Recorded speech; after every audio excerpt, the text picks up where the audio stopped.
We're back again, and before the next game starts, I have another interview partner, which is Melk, Hello. the manager from EG, who will... okay, cool.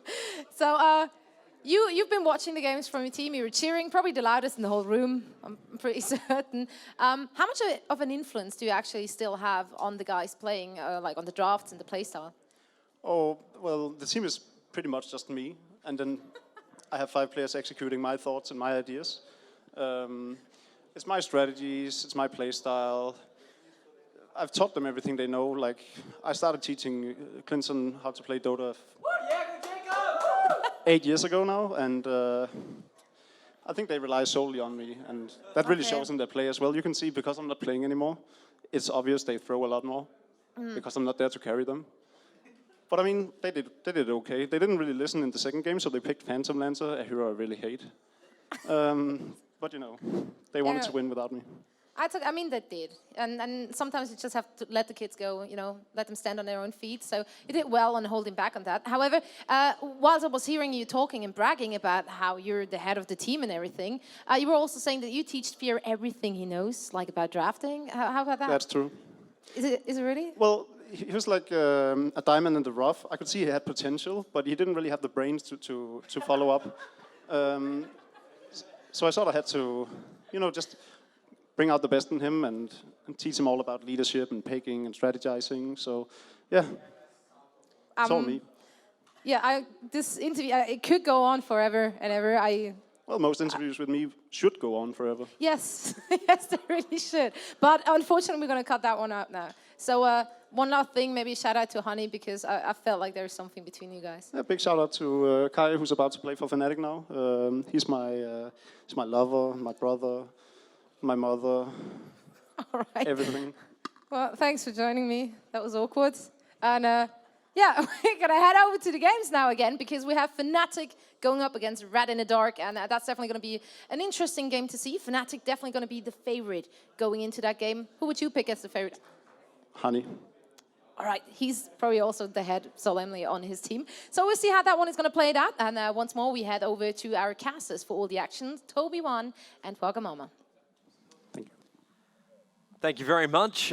Melk, obviously, more humble than ever. Yeah, I mean, what a guy with, you know, self-distance and just, yeah. It's true, it's true. Once a guy leaves a team, and he leaves it on such good terms, and to stay tuned for the entire time. Even with Honey and Fnatic, I mean, not at all that he picks him because obviously it just shows he's not biased across any teams whatsoever.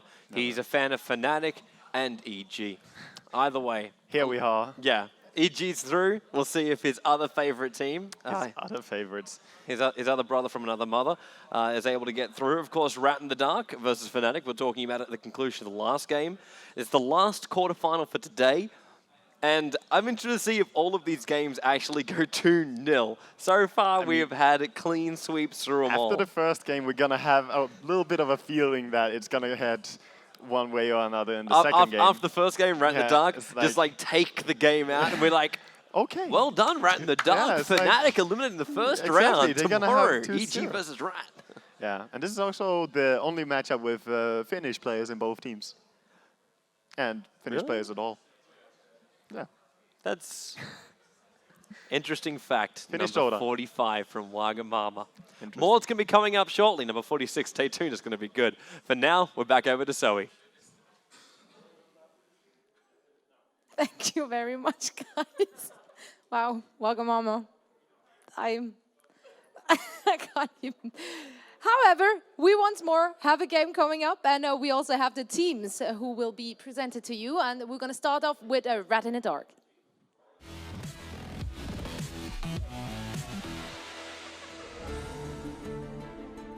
Last time we had a stand-in, and this time we are with a full team, so I think we are a lot more confident this time.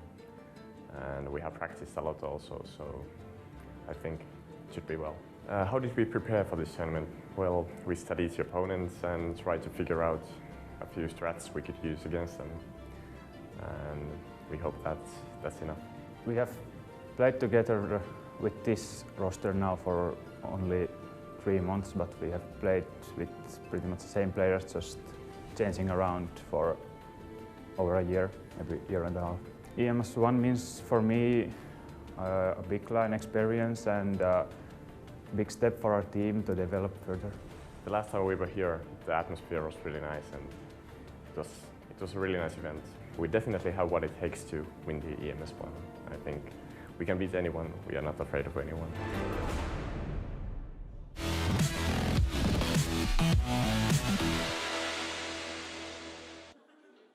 And now I have Lapis joining me here for a pre-game interview. So you seem very confident saying that, like you can beat anyone, was that just for the sake of the video, or do you actually really feel that confident going up against all those teams in that tournament?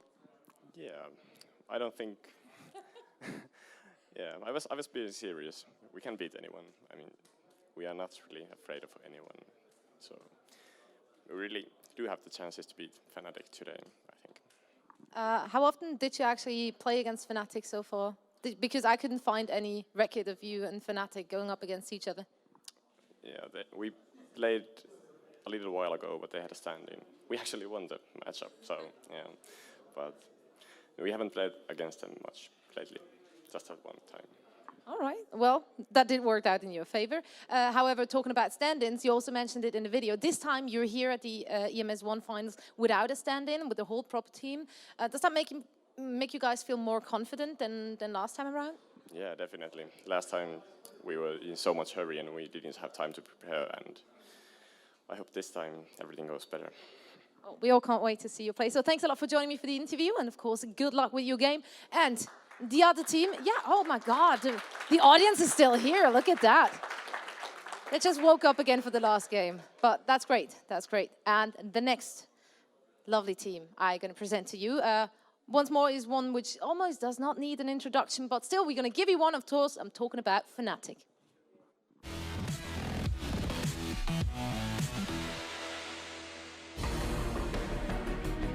We've been bootcamping for a month now in Serbia, and we've improved quite a bit over the time we've played, and we feel pretty confident going against most of the teams here. Our first opponent is Rat. We haven't played them too much, but I think they're definitely a team that can do well, but we feel pretty confident against them. I think our playstyle most of the time is kind of hyper-aggressive, but I do think that sometimes we can completely change playstyle and go into a lot more of a split kind of style where we are able to be all over the map but not together at the same time. One of the things that makes our team special is the fact that we're playing so much together for so long and we know each other so well, we're great friends, and I think it does come off into how we play as a team.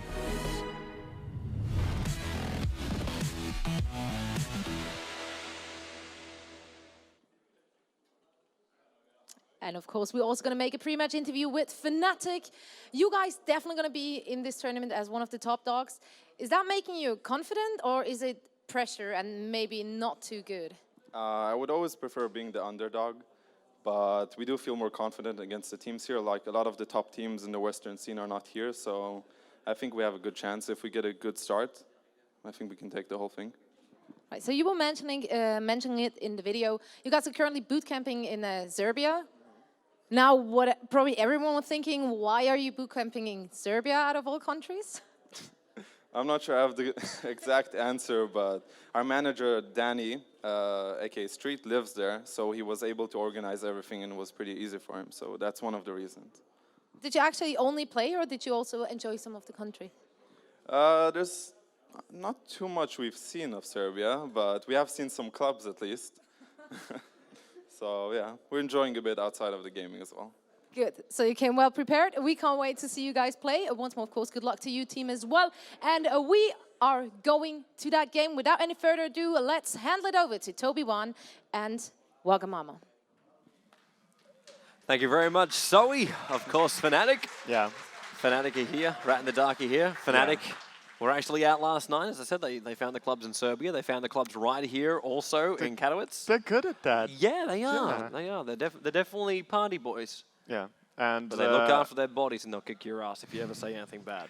Yeah, Just and saying. as he said if they start off with a good run here, he feels that they could probably take down this entire tournament. And I believe he's right. If they're on their peak form, then they should really be the ones to take it. But they do have some strong teams to fight against. EG did play really well as well, as we saw in there. And first off, I mean, they need to start off here against Rats in the Dark. Yeah. They do, and because here is the roster for Rats in the Dark, because, you know, some of these guys' names you probably won't recognize instantly. Lepiz is probably the most recognizable name. And Boogie, yeah. And Boogie. Those two are also Dota 1 old-timers, and the other ones are actually more new players that have not been around for as long. Yeah, well, I've cast these guys so many times it ain't funny. Yeah. So, So you know them for sure. Seeing names like Spin, Siffler, and Arco is like, yeah. Seen this many times. Yeah. But because the guys over on the Fnatic lineup, this is a lineup which a lot of people will know from Heroes of New Earth. Fly, No-Tail, Era, Hani, and Trixie. Of course, a lot of these guys also played Dota 1 beforehand, especially Hani. Hani, of course, another NYM player. There are many NYM players in the world, but... Yeah. Well, everyone's like gone through the NYM ringer. Exactly. It's a thing you have to do.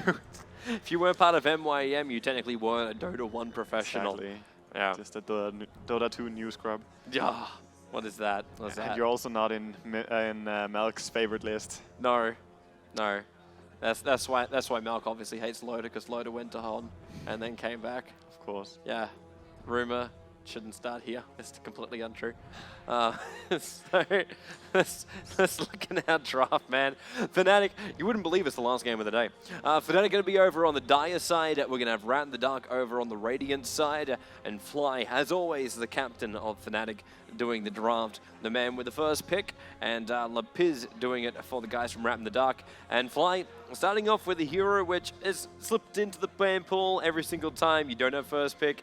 It's going to be the Treant Protector and the Darkseid being taken out, so we assume Wisp Batrider here from Lepiz. There's no reason to give Batrider if you're not going to get a Wisp in return. Yeah, I feel the same. Batrider is the biggest hero to remove now, and unless they have some details about Fnatic that I don't, then they should be removing it. Or maybe something that their own team feels that they don't want to play against, particularly.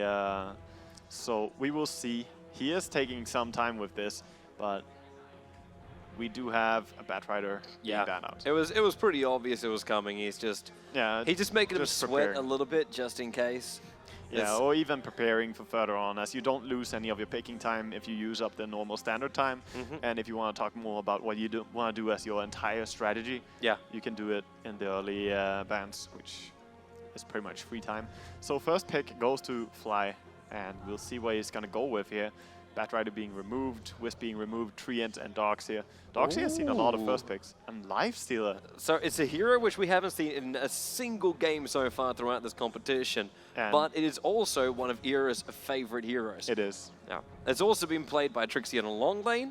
It's also been played by, I believe, actually Hani off a sacrifice lane at one point. Yeah, it could be right. Could be right. And at any rate, it's a hero that Fnatic are very comfortable with. So they're going to use it. It was nerfed, of course, a while back, which is why we have seen a little bit less play of him. Yeah. But the in range the end, of open wounds just makes it almost impossible to initiate without an extra supporter. From level 14 and onward, though, you're still the almost identical hero with minus 100 range on open wounds still. Yeah. And we see SD and Nyx being picked up very quickly by Lapis. So securing his supporters really early. Yeah. And he knew what he wanted for supporters. Of course, Shadow Demon's ulti against Lifestealer is really effective. You slow him down, he can't really target down anyone. And Nyx is, needs no reasoning for picking that hero. It's just a good supporter. It's almost a bit of a block pick too for Fnatic. A little bit. Because then you have your initiation, but at the same time, like, they can just pick up the puck for Hani right now, and you've already got your jump in Infest. Yeah. And that's a brutal combination, because when you jump in like that and you get the silence, then Nax pops out, you're like, I would love my abilities to help me escape from this. Yeah. It's not going to happen. Exactly. And that's where Fnatic really make play out of Lifestealer. They really use the Infest as well as they can. They're not very lazy with that in any regard. They keep looking for the ganks while still letting him farm a decent amount. Well, Fly actually eating into his extra time for this second pick and the last pick of the first phase of picking. Maybe he's not quite sure he wants to reveal his strat just yet, but I can guarantee you if he doesn't pick up Puck right now, it will be banned for the next two. Yeah. Puck and OD are also other ones, but he probably wants to try and find more synergy here in the first set, as opposed to like just having, like you pick up an OD and you're like, yes, yeah, great, I got myself a good laner. And Visage. Okay, Visage. Yeah, it is a hero. I mean, that is so strong. And this changes around a hell of a lot for me now. Yeah. For me, I see a Visage. I know you were talking about it before.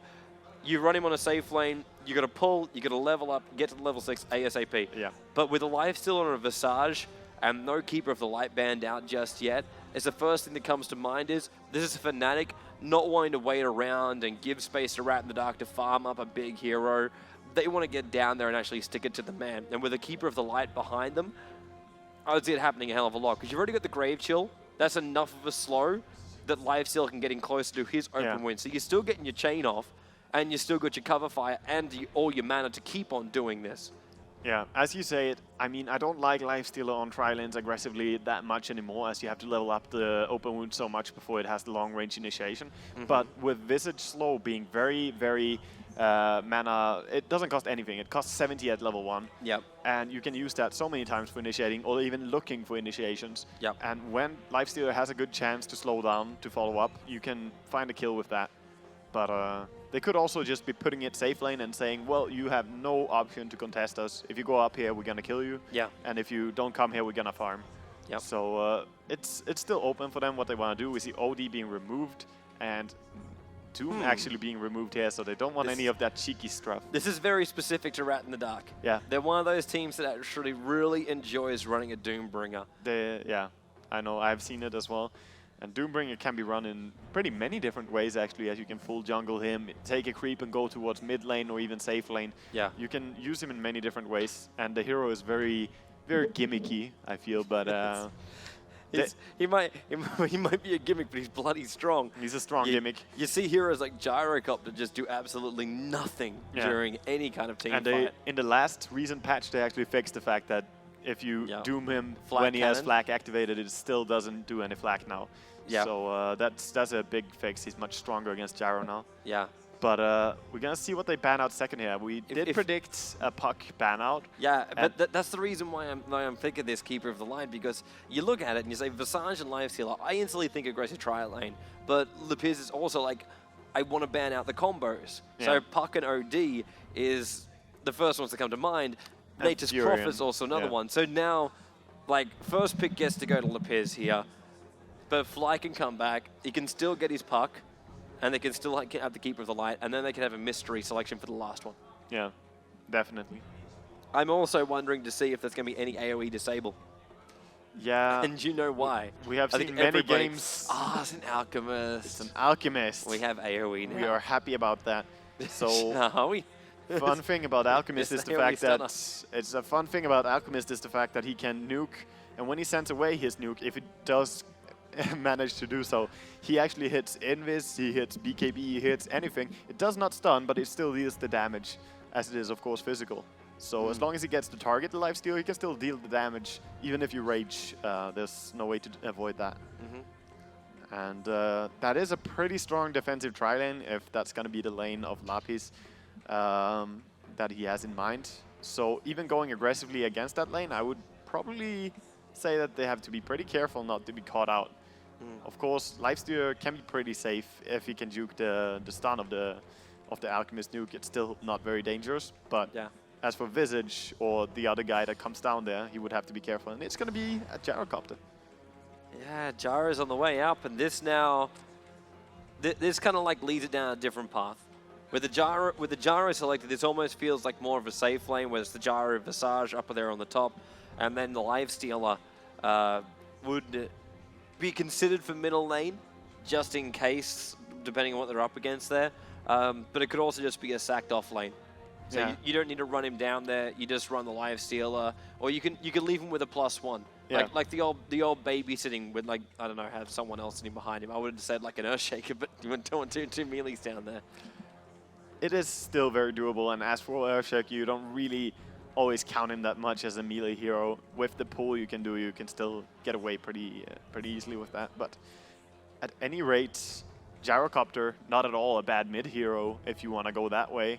and then you can still have your either aggressive or your farming lane. Haven't seen him mid in a very, very long time. Oh, Fata runs it sometimes. Yeah, and he used to be the one that did it all the time, and Yeah. then all of a sudden it's just like, yeah, people shut down a little bit with the gyrocopter picking because of the flak nerf. Yeah. It's a big deal. Like 10 seconds longer cooldown is very big in the laning phase, because it's the difference between having 5-second downtime or having 15-second downtime. So in that regard, it's not a 10-second increase. It's actually a triple to your downtime on the skill, which is a big change. Well, Bounty Hunter will be the selection. Yeah, and they looking feeling a little EG-ish today. Both the teams looking to be pretty aggressive here. All these heroes are killer heroes, I would say. Like, you look at any of these, the only one you have a little bit of a second thought about is pretty much Alchemist, who could be farming fully if he wants to, but he's still a very, very strong fighter if you build him into that. And still hard to know really what Lapis or the Finnish guys want to do here in Rat in the Dark, because they have many options, really.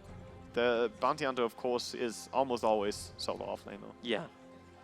But if they wanted, they could.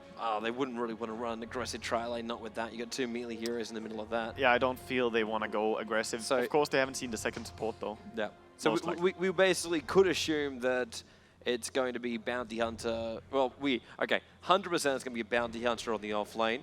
Then you have Nyx, Shadow Demon support. Yeah. The only question is if Alchemist goes middle.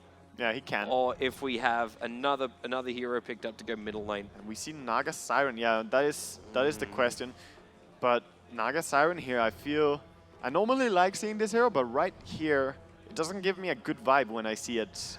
Of course, they have the same combination as Mouseblade out, where they will Naga Sleep and just throw the Gyrocopter ulti. Yep. Very easy to land when you do it. Yeah.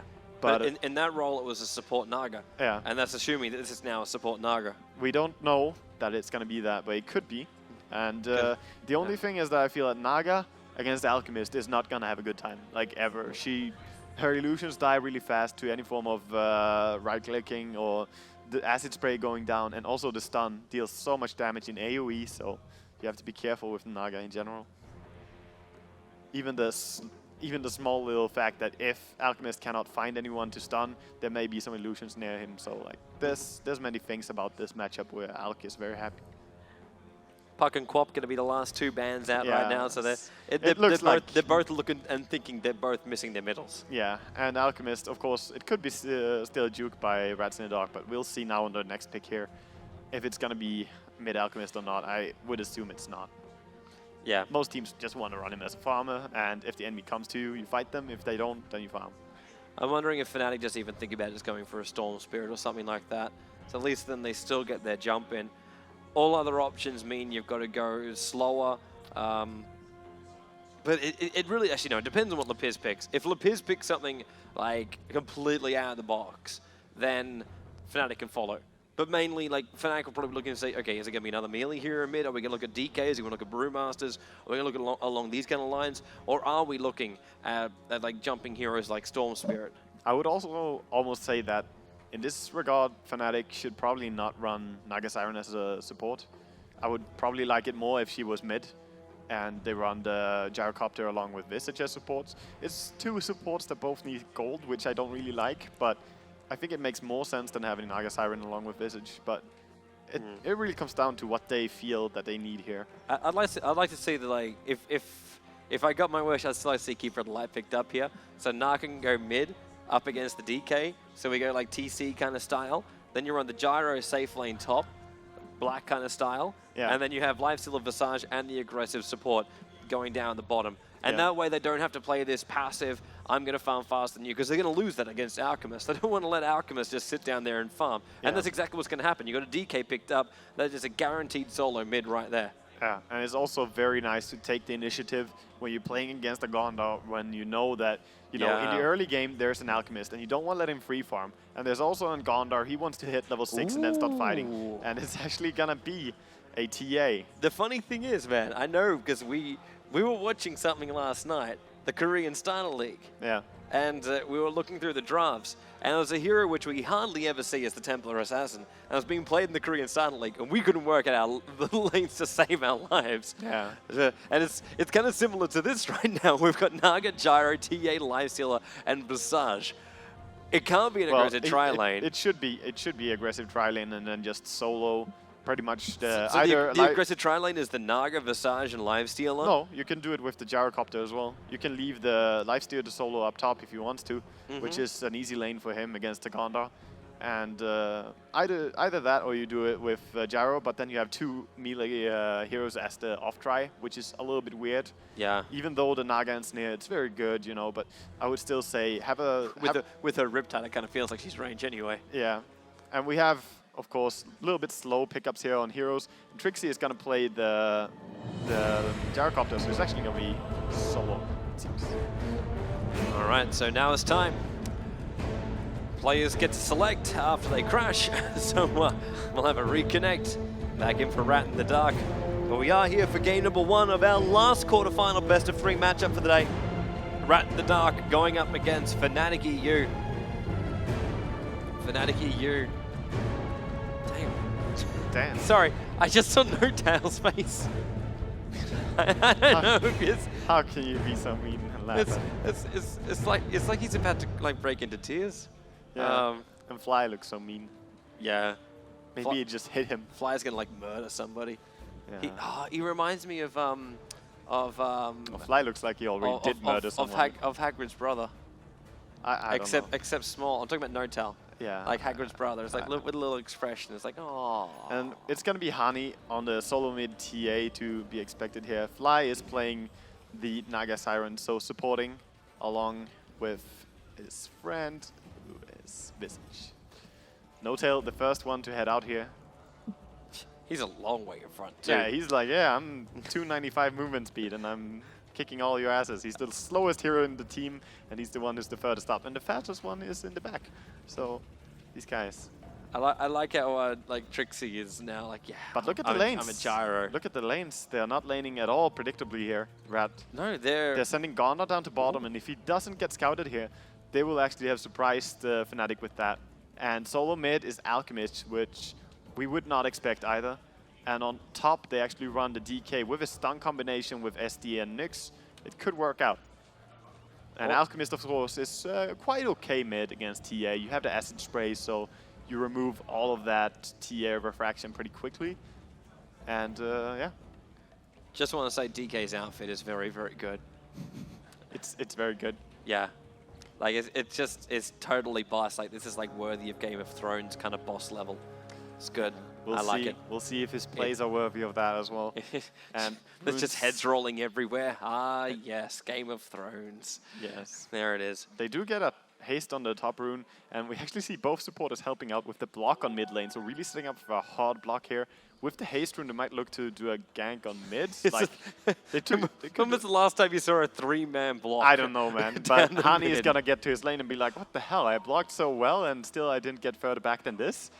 And, you know, he's like, why the hell is it still on the ramp? And what's making it worse is, like, they blocked it up, and then instantly the smoke. Yeah, that's the reason. And they ran up and down, and they'll come around on Hani here and start off with a disruption. They'll get rid of the refraction charges almost instantly, prepping the concoction. Stun as well. Concoction, the longest channel stun they could possibly do, and Hani's going to go down. Wonderful start here from Rat in the Dark. Yeah. Really showed you they came here very much prepared with a very big game plan. Yeah. They were really prepared for this, and we see Visage and Naga Siren already realizing, okay, we don't want to stay down here. It's just a bounty hunter. Let's move. We know that the tri-lane is going to be up top, or the ganks are going to be everywhere. So let's head over wherever we need to be. And Gyro is playing very safe Dota up on top lane, because he knows after the mid, he is the next. And the DK has so many creeps coming in to his tower. With his Killing Blade, he can probably get all that. I like that little bit of... like, everyone was rotating up, but Visage just hung around to steal 124 experience points from the middle lane. Kept it at bay as well, so when Hani arrived... Actually, Hani, with that death, he only missed 1 creep worth of experience. Yeah, he didn't miss much, but it's also about what you give away. First blood to a supporter is a big thing. Yeah. SD having that early level up gets the early upgrade on the courier and sends the bottle mid. But at the same time, like, levels on Hani is what's going to let him win the mid. Like, he's got 2 points up in Refraction, 1 point Sideblade. He'll wear down Boogie bit by bit, who is running this bottle in the mid. But once he gets the meld up and you take away that armor of the Alchemist, if you even have like a slight rotation from one support, and you combine it with a negative armor, which can come from the Naga Siren, you are going to destroy everything. Yeah, Alchemist going for the bottom rune. It's a DD down there, and he has his bottle. TA does not, so he's going to bring that one. And Hani is already doing so good in last. Era is having a great old time. Actually, no invits available here for Spin. Maybe 2 more hits from Era. There's only 1 more he could get in before the invits finally kicked in. But that's the second time he popped open wounds to harass him back out of the lane. Yeah, running Orb of Venom as well. Will you look at Hani and how he's actually up at 11 for 7 in last hits after being first blooded? Like, he is completely ahead of everyone in the game. It wasn't worth it for he was the one who died. Like, he is back with a vengeance, man. He wants to really get all the farm now after being killed once. He makes the most out of that bonus refraction charges. Yes. Without pushing the wave in too far as well. Like, that creep wave only just arrived, and he keeps up with the denies too. And this is really frustrating for Boogie. Because Boogie is, well, obviously a melee hero, so he's getting a little bit more experience out from this one. But, as in, like, more than, like, a range hero. Yeah. But it's still that position of, like, you look at it and go, well, Hani just got up to level 4.5 in comparison to the guy who was there for the first blood, and he's actually lower than 4.5. Yeah, it's the going away for the rune as well that gives, he missed a lot of creeps during that time. And all the denies is the biggest part, of course. 9 denies this early. He's such a slow mover too. Yeah. Like, he's such a slow mover. He's playing very careful on mid, though, should be said. Boogie is really scared about the gang, and it's right there. Like, we see the Siren and Visage, but he does not. He just feels that probably they should be ganging him. Yeah, they probably should be pulling, but they've already got an observer ward up here that's watching them not do it. Yeah. So because of that, it's instantly like it can flag the warning bells. But because of that now, the supports move out of the lane. Okay, that happened. The pull is being done by Gyro, but Hani is still getting free farm here in the middle lane. And Alchemist is just like, well, I kind of got like, screw this, try and farm up or stack up the easy camp. And then Hani makes a run for the top rune. And we've already got a disruption, flies him there. He lets off the Riptide, and Hani, well, he wants to help him, but this is now a game of Left 4 Dead. Fly is going to go down here no matter what they try and do. So Rat in the Dark, 2-0 already here at the start. 2-0 in kills, but still they are 8 for 1 in last hits on the solo mid. Alchemist against a 24 for 11. And look at the bottom lane too and the difference there. Bottom lane is also a big difference where Era playing his favorite hero pretty much on Lifestealer, one of his favorites, against a Gondar who has no regen anymore. Yeah. There's no way. Era keeps on doing this. Like you saw that, like a small, quick movement, focus down. There's no boots up on Spin. So Era, just by walking towards him, forces Spin to go invis. Doesn't even need the open wounds. They really wanted that Gyro, but he moves in behind the tower into the jungle. I think Trixie's been used to playing those lanes enough there where everybody wants to kill him, that he knows how to hide. He knows. Or kill himself, either way. The best hiding spots. It's like Demon. You can just cut lines in trees until nobody knows where it is in the map. It's like a maze, this place. It's a maze. Yeah. One thing that is not happening, though, is Fnatic supporters. They're not really getting that much. They haven't been pulling. They haven't really been getting any kills done. They've just been running around and sort of try to be at the right place, but they have not been. Fly even going down once during that top rune check. Yeah. So, so far, the supporters of Rat having much better time than the supporters of It's actually Fnatic. not that much difference when you see the levels. Like, experience-wise, it's just like, it's borderline end of level 2 to the start of level 3. Yeah. That's the difference between them. So you've only got like maybe a quarter, maybe a third of the level between them. You see TA taking the observer wards from the chicken, just placing one for herself. And Lapis was actually watching her just walk out there and place it, and he also sees this little cute courier. So he'll come down, throw down his own sentry ward and get rid of him instantly, or steal the regeneration rune from the top. Checking the rune for his alchemist, holding it. Look at Hani. Hani wants to run it. Naga Siren and Visage. Oh, what the... Boogie wants to fight this. He saw Hani making a break, and now Boogie's going to stun himself up. And the stun from Lapis just tries to give a little bit extra space to himself. But they want to go for this. Already with the Grave Chill, and then the Ensnare and the Riptide. Meld hit. He's done a -4 armor. Just takes one last hit in from the Naga Siren. Yeah, level 1 Riptide and level 1 on the Melds, so it's -4 very quickly there. But mid actually chasing. No Carapace, and he's buying items. It's like, yeah, I'm dead. It's the only thing he can do. Boots and smoke. That's all he can get out. So quick turnaround, Fnatic getting 2 fast kills there. And Fnatic are doing really, really well on their lanes. Even Trixie, man. Trixie's on the run here on the top lane. Darko, looks like they managed to back him into a corner with Sifla. But they couldn't kill him off.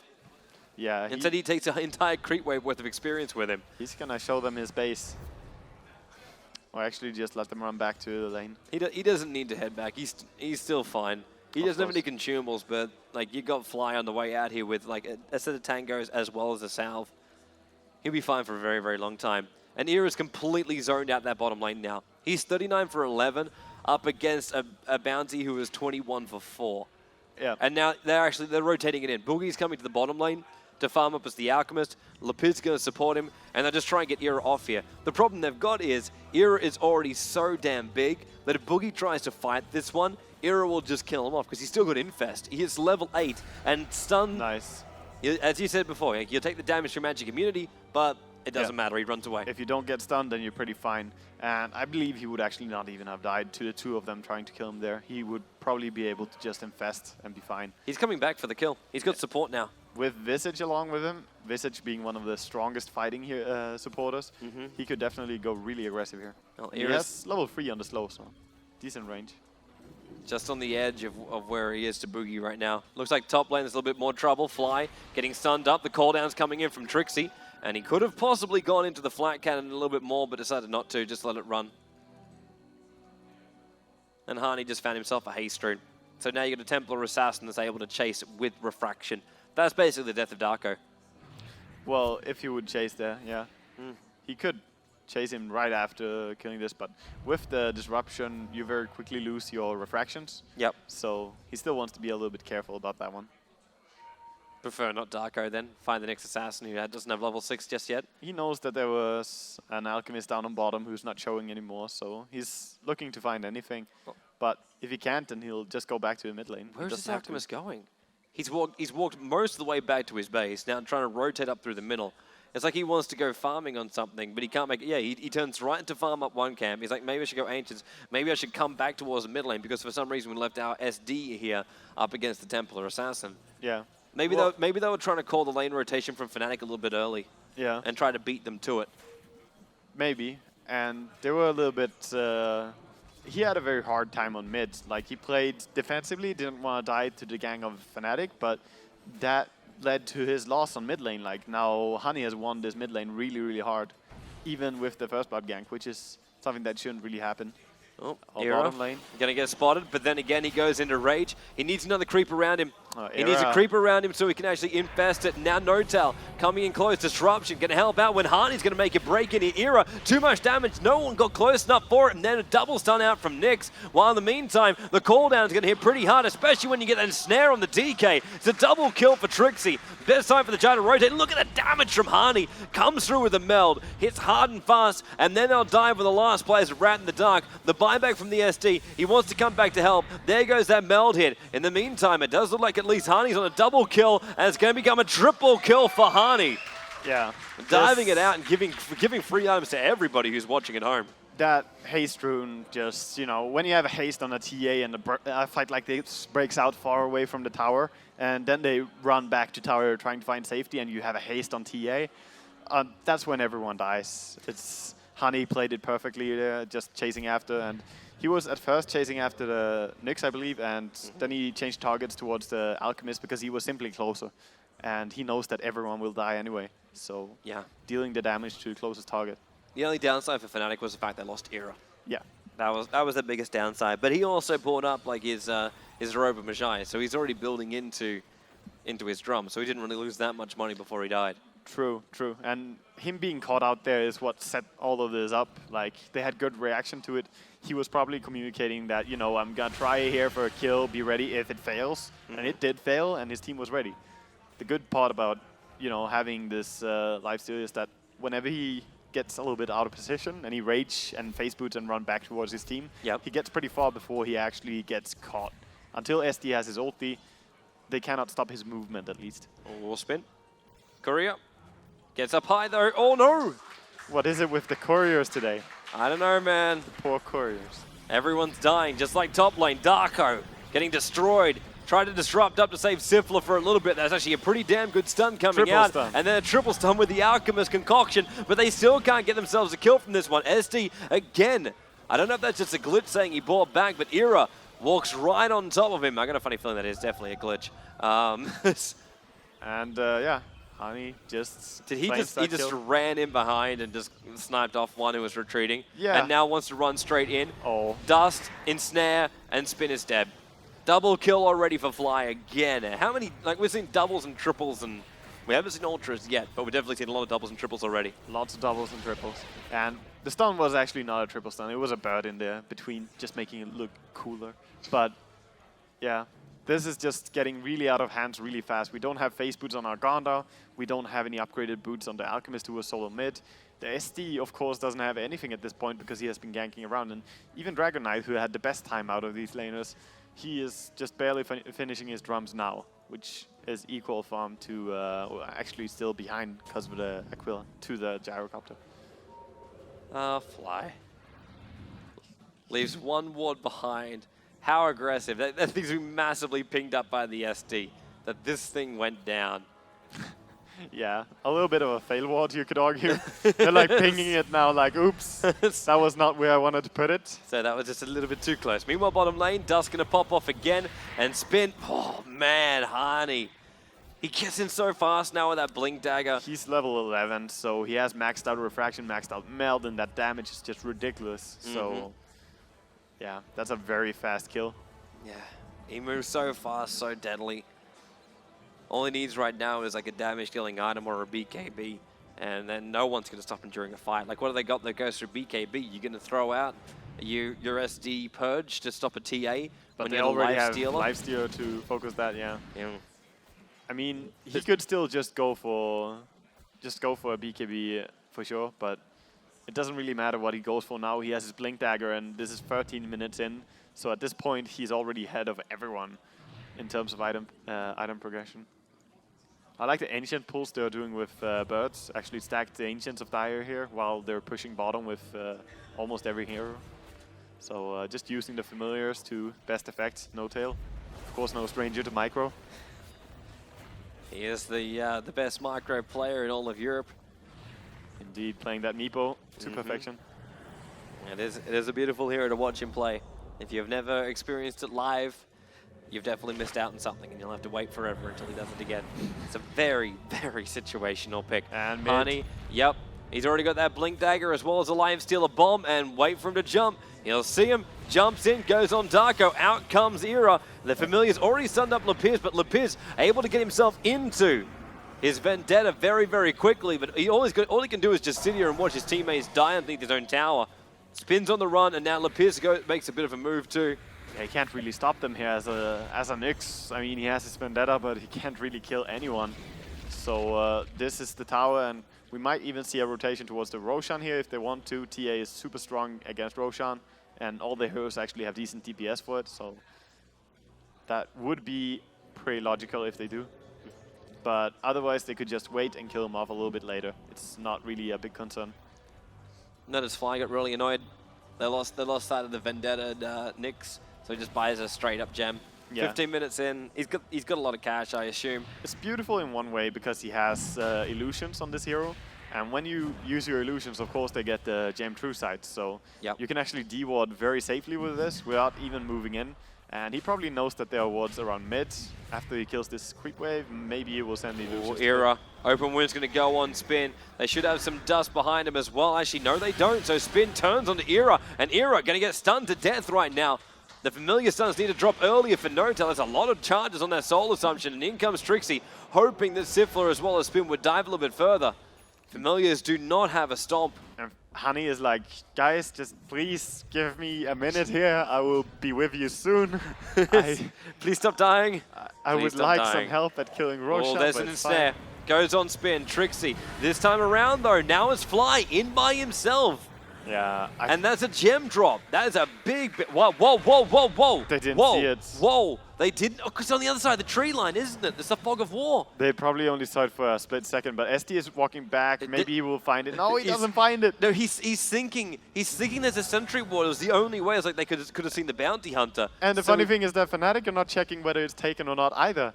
'Cause they had a bird fly right around it, so it's still there, and the chicken is moving out, but that's with items. Yeah, so that's it's coming for Trixie. Probably this gem is gonna be here for a while, Toby. Ignored by the world, unless the courier wants to turn. It only had a short minute of service, and then it retired and became a plant. It basically requires someone to transition the camp. So they'll come to this one, then they go do-do-do-do-do, and you go, oh, would you look at that? It's like, oh, it's just 800 gold laying around there. And we see. No, wait, no. Rat in the Dark's going to find it. No, Lapis, maybe. Lapis just drew the line line to come up here and go up this direction to gank up that way. The line was what he wanted, but not what he had the balls to do. It's more about he wants to secure some farm now for his team, and they're gonna bash away at Ancient here. But this is this is hard. Like they don't have the gear yet, so it takes some time to kill this. They have to be careful.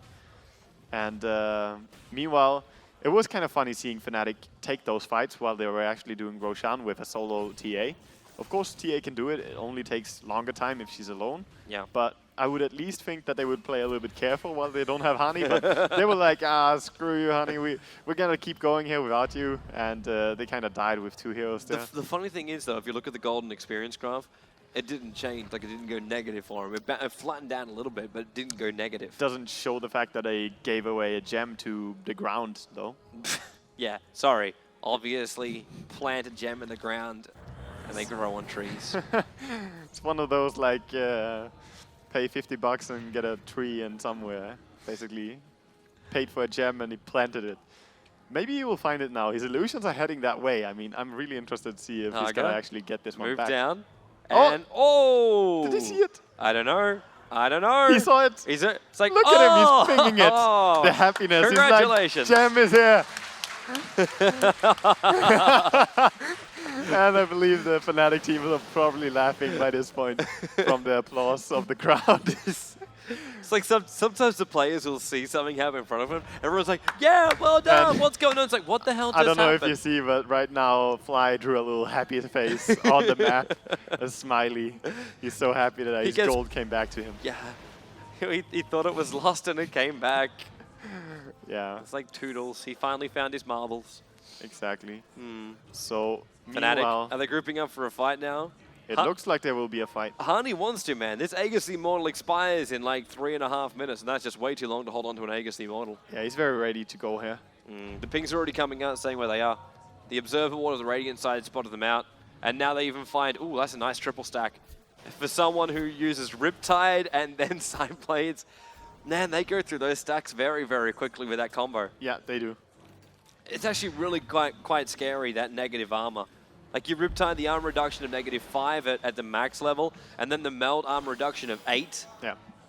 Yeah, it's a lot of Mind's armor. And then you've got the medallion of medallion. Oh, Lapis. Lapis melted. He was there. He did ward as well, so that ward, of course, can be killed off as they have the gem. And meanwhile, we just see Alchemist and Bounty Hunter trying to split push top because they don't feel ready to take this fight, and they're right. They are not ready. Yeah. They have no hero that is strong enough to really take this. So they need to try and farm up, which is, Naga ulti and TP top. Here she catches comes. both. And more to come. They'll want to try and pick up Boogie right now. Oh, it's going to wear off, but Sentry Ward's down. There's nowhere to run right now. She used her net. If she held on to it and just let Era slow first. So a little bit of a misplay by Fly there, but they get the bottom tower at the same time. And yeah. Nice play though, just realizing that as soon as the net is thrown, he should just try and TP out. Yeah. Because lifesteal does nothing. Yeah, it's not always like he's got a basher or something like that. Yeah, he's not that farmed. I mean, it's 20 minutes in. He's pretty farmed. He is pretty farmed, but no bash rush.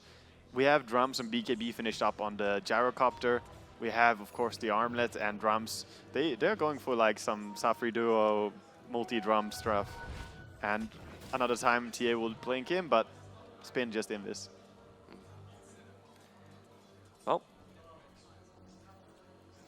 we just take our sweet time as all the Fnatic group themselves up in that mid. Tier 2 tower is now the focus of the Fnatic lineup. access into the base. They've already taken the tier 2 tower in the bottom lane, but looks like right now they're trying to decide if they want to rotate between the top or the bottom, and the answer is top. So Hani has the infest in there, TA trap, blink in, Lifesteal already jumped out, but a little bit premature. That's a big ass stun, and Trixie tries to hold him out. It still should be the death of Lapiz. He's in the back corner, Soul Assumption from NoTower will help to get that kill. Yeah. But it did force a BKB out from Trixie. Yeah, maybe he didn't need to do that BKB, especially with his Nagas Iron being close and can hold anyone who walks in. But it did, and the top tower gets taken. But still, when TA chooses to kill someone, there's very little they can do to stop that. Yeah. It's gonna happen. Like that hero is gonna die. Like Dako? Yeah. He's not that crazy, but 30 seconds though. 30 seconds, of course, on the Aegis timer. And she might be playing a little bit more careful after that. We'll see. He might rush into the Daedalus straight away. We'll see how he uses And what's his on money. the courier? We got Yasha up on the courier for Era. One of the heroes, yeah. The Yasha, because he loves the movement speed. But It's these casual Yashas up on Lifestealers. yeah, it's casual. But But TA being one of the heroes that actually can buy a Daedalus really early and still have great benefit from that. With a plus 80 damage from Refraction, you actually can crit off that. So makes for a very good 4-man smoke move. Daedalus carrier. Spin's got to go in his normal way, which he has done so, and Lapiz also into Vendetta, and they spot him. They spot Fnatic off to the side. Where is this gem? This gem is not close enough, and there's your stun up on Trixie. Familiar's got to turn around and drop instantly, and they managed to get themselves the entire team stun, and then the Soul Assumption with the ensnare over on Spin. They get a very quick return kill, and now Boogie is going to stun himself up over on the side. Yeah, I like the early Vladimir's that he bought. His item choice is correct in this game. He has a medallion and a Vladimir's. These are good, cheap items because he did not get enough on that lane, so he's making up for it by buying cost-effective stuff. What would give for an extra 100 range on that overwhelms? Would you like to play a few versions ago, Era? All that movement speed is not enough, man. He needs more. Doesn't he wish he had a Eul Scepter, like the old Night Stalker of Synderen? Yep. It's going to come back, man. He's going to come back at some point. Hero of TI3. It'll be Night Stalker and Pudge. Yeah. That'll be the matchups. Sooner or later, we'll see one of those chasers like Bloodseeker or Lifestealer or Night Stalker gonna buy more Eul Scepters, because this is a lovely thing to be able to cancel TPs. Of course, Night Stalker could already do it, but Synderen just liked playing around with having two ways of doing it. I thought it was all about the movement speed, man. Nah, he cancels. Spin. Era's going to find him. Unfortunately for Era, he doesn't have himself. So DD, Rune, and Daedalus on the TA. Oh, you gotta be kidding me. Whoever gets the focus from this TA next fight is not gonna be happy, because it's gonna be a one-hit. Is a one-hit or maybe even a two-hit for DK? It's a two-hit. He has too much armor to die from one hit. He has 20 armor. He's not even two hits. For him, it's a lot more hits. But if he blinks, say, on the SD with a DD activating and gets a crit, that's an easy one-shot. Yeah. Like, no doubt. Well, let's see if they can find their opening. They would like to find Boogie on this bottom lane. But right now, they're giving it up. TP the bottom lane is going to be Era to try and hold out. But yeah, there goes Hani. Pops the DD. TA trap. Might have quickly seen him, and then, no! 945 damage, though? That was on one of them. Yeah. 200 on the other. Yeah. No, actually, yeah. That's true. It's the full damage, though. 945, I believe, is with the damage, because it didn't take too much. It was 945 for the original hit, and then the extra. Yeah, that's true. Because there's always like that double hit with the meld.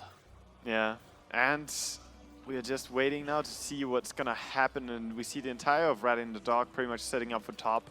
Roshan is in a bit, but that's still some time to go, so taking this top tower before that happens could be a very good thing.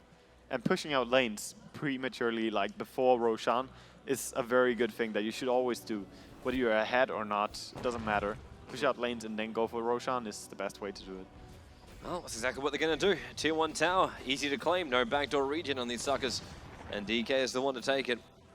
Some good money for him, and that also means he got buyback if he dies next time. Yeah, and having that BKB, we didn't really mention it. Having BKB can be pretty big for him in the next fight, but there's a lot of things. Like still the gyrocopter slow, there's still the net coming in from Night Iron, and not to mention all the right-click damage that doesn't care at all if you're BKB'd or not.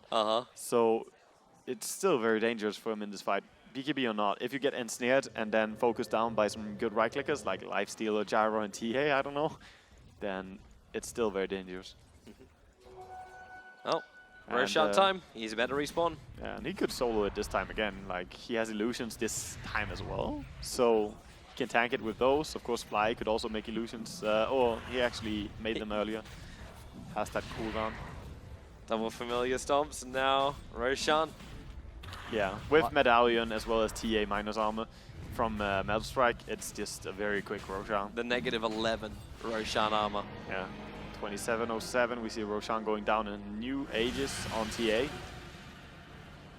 And what else are you going to buy up? What's coming out in the crew? We've got a Buckler coming out for Fly. In fact, so we've got the full mech coming in. 27 minutes. A little bit more delayed for Fly.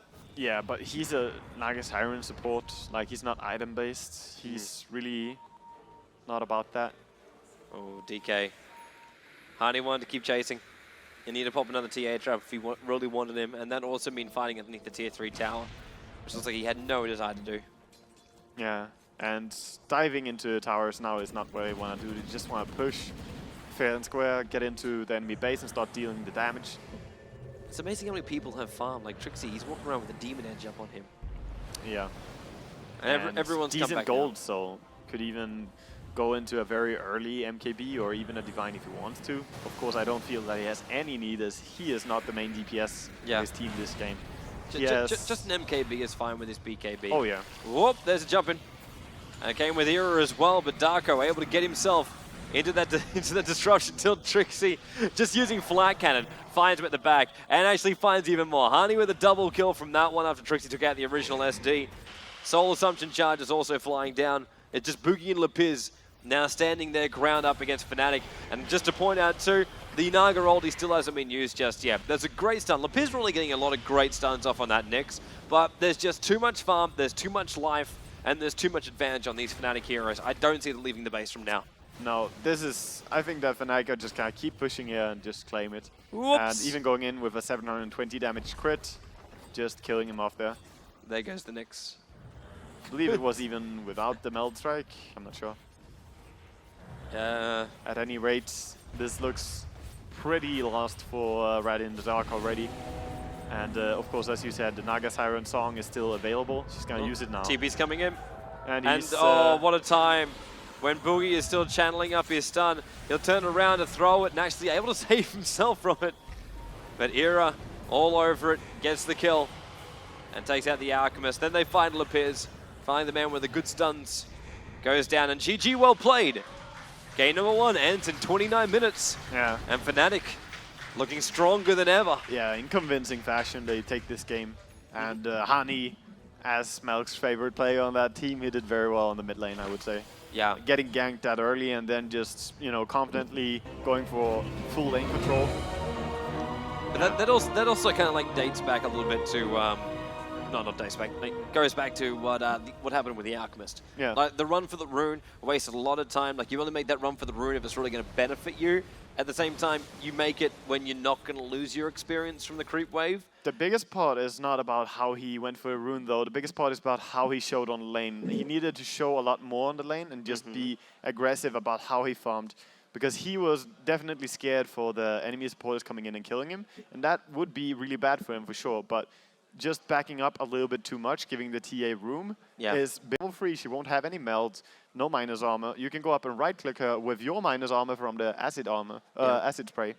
And you can actually force her back a little bit there and not let her get these free CS, because she was simply controlling the lane, and it's not allowed to happen after getting that first blood. So yeah, well played by Hani though. All right, beautiful. So we're going to have ourselves a short break, obviously. We're through game number 1 of this best of 3 series. So let's jump over to the guy that actually listens to you. We listen as well, but it's his job to listen harder. Over to James in the social corner. Thanks very much, guys. First of all, we're going to be giving away the prize we've been talking about all day. It's the CM Storm Quickfire Rapid. You know, a bunch of people tuned in on RaidCall, and we've picked our winner. It's brand_15. So if you jump back onto RaidCall, we'll get your personal detail. you can smash your old keyboard and we'll send you out this new one. The second thing we got to talk about now is our art contest. We've had a few submissions already, and tomorrow we're going to be choosing a winner and sending out another keyboard signed by a bunch of the players, maybe Toby if he's nice and if you're lucky. But I want to draw your attention to this. Just look at it. Isn't that beautiful? You know, a lot of people think Zoe's a nice person, but I think this really embodies her personality that we have to deal with around here. It's perfect, right? So keep sending in your artwork. We'll be picking a winner tomorrow afternoon before the finals, or just before the finals. And after this break, we'll have game number 2 of Fnatic against Rat in the Dark.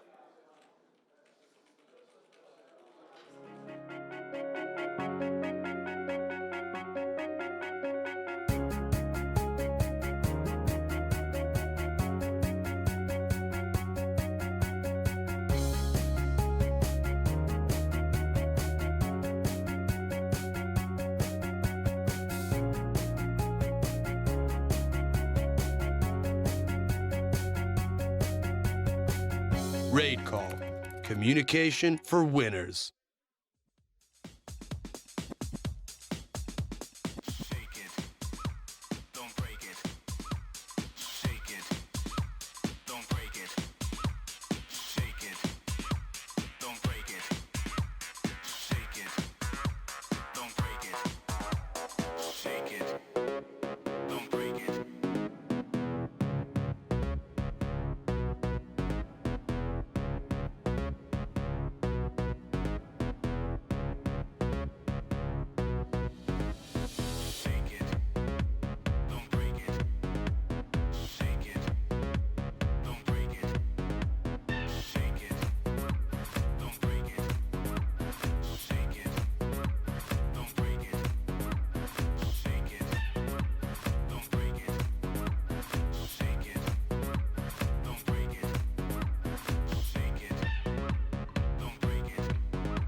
one last time. I welcome you back here to the EMSOne Summer Finals. And now we will potentially have the last game today, in which we will decide who else is going to come to the semifinals of this lovely tournament for tomorrow. So once more, please, everyone in here, give it up for Fnatic and Rat in the Dark.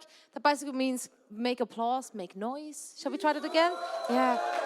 They get tired. It was such a long day for all of us, but still, a final match is yet to come, and that's what we're going to see now. So for that, once more, I'm going to give it over to Toby and Wagamama. Welcome to the casting couch. Yeah. We're going to take things down a notch with our last game. Possibly last game. It could be a last game. Could be a last game. Could be amazing for Rat in the Dark. This is the last chance for Rat in the Dark. They have to make it happen here in this game, in this series. No, they do. And they need 2 wins in a row now. Yeah, they do.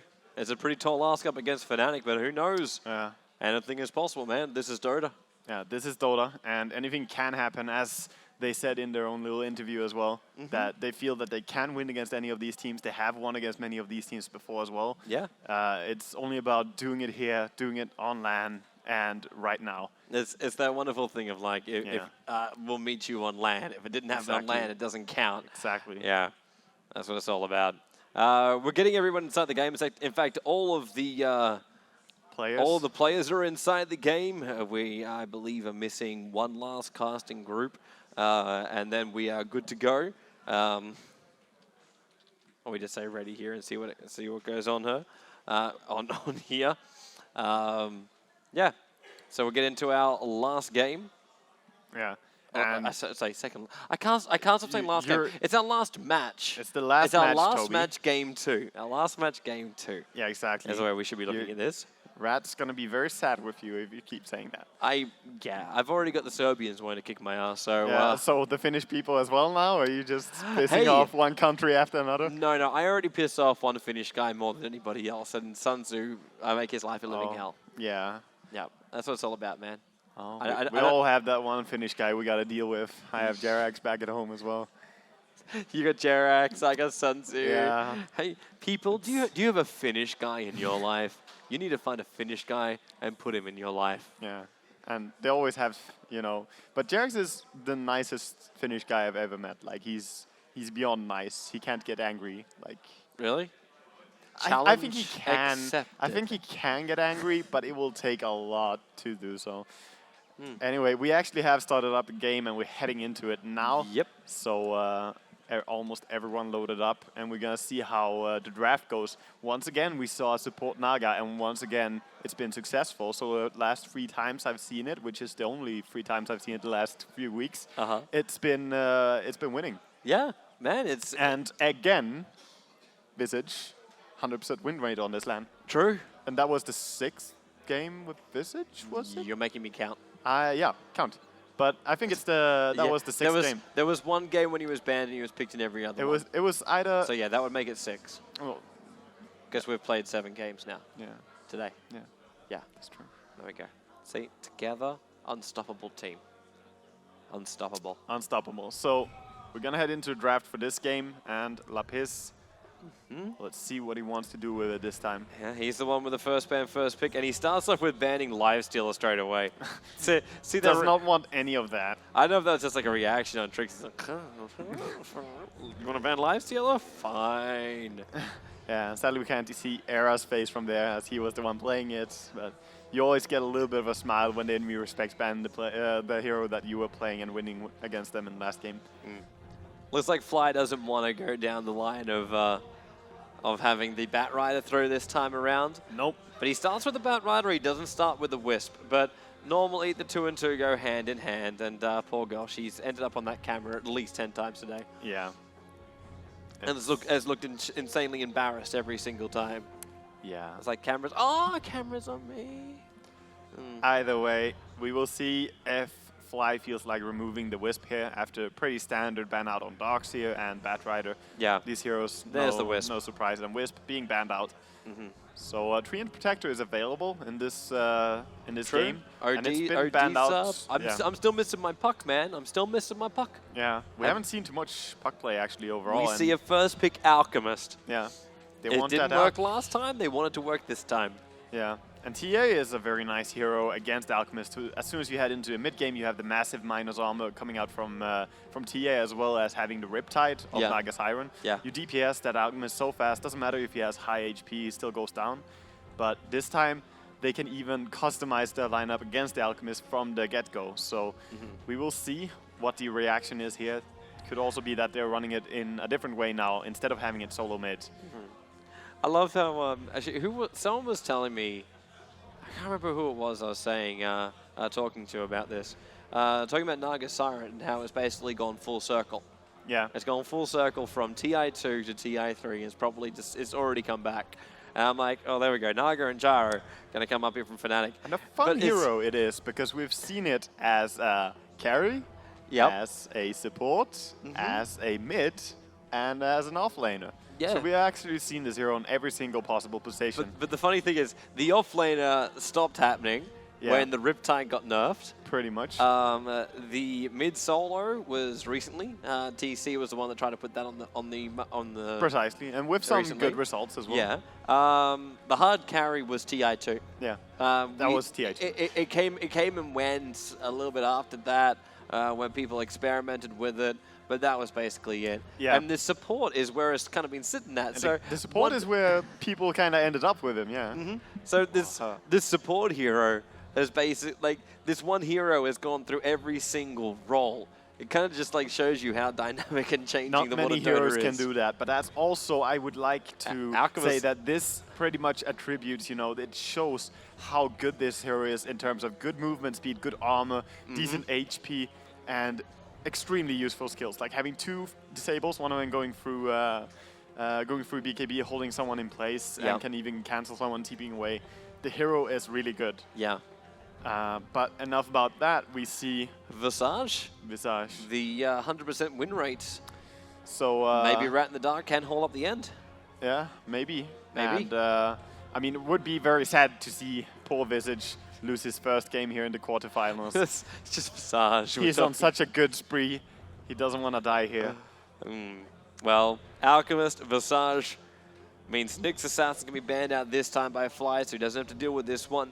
See if he takes out both the supporters as well. I like this ban from Lepiz too, taking out the Disruptor. He needs to ban out the combination. Look at it, the second ban as well. Shakiro. Yeah. It's a very, like, I kind of feel like I'm watching a game up against VP right now with the way the bans are. You get the Naga Gyro straight out from the start. Then you take out the Disruptor and the Jakiro, because you know, like, that's NS and Arsart's hero right there. It's yeah. But this is Fnatic we're talking about. Like, we can still get the other combination, which was the one I saw, which was Leshrac and Naga Siren.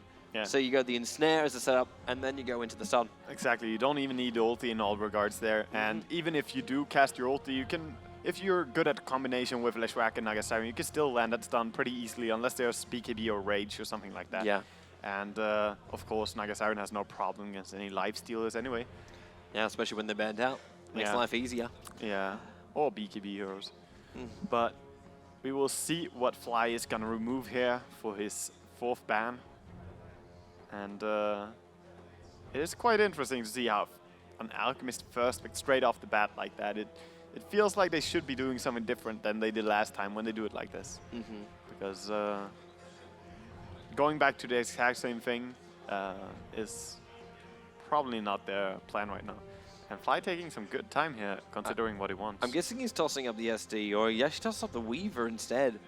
Takes out the Weaver. Slippery little sucker might not be looking to go for a lot of control. Yeah. Which instantly makes me think of something else, like I'm gonna say a Rubik, or I'm thinking more along the lines of a Keeper of the Light for Fnatic.